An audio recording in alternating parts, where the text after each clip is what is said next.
Football is a big part of my life, just what my dad, when he was a coach, like I've always been around football, I've always had football in my hand. So I kind of knew that I wanted to have football in my life for the rest of my life. So continuing his path, and I want to be a college football coach one day. I was about 8 years old, and I actually wanted to play earlier, but my dad wouldn't let me.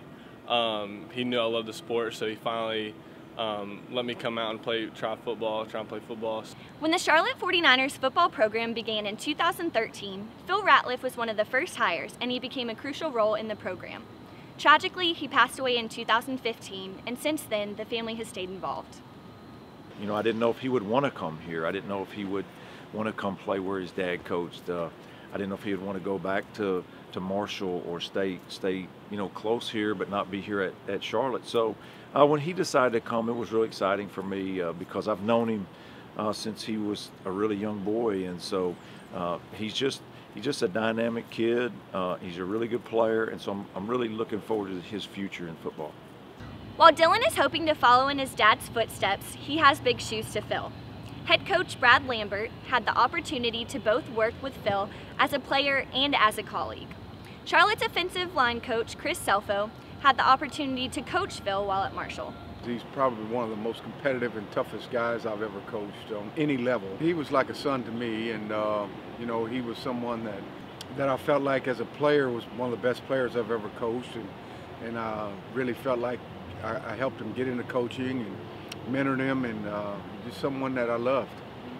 I always said if you're having a bad day, if I was ever having a bad day, I'll just go sit in coach's office, because he'd always bring you up. And I think that's the one thing I learned from him is you can be positive around anything and everybody, and that's the one thing that Coach was. He was positive, enthusiastic. He made everybody around him smile. I feel like he never did anything halfway, and every single day he went into it 100%. And that's something that he's always taught me, like, don't ever do anything halfway. You either be all in or don't. Every day you go out there, you want to be your best.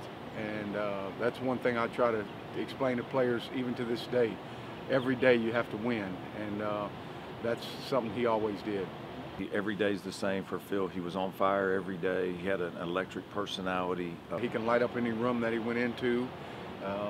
He was very vocal, and he was very sincere, and people saw that in him.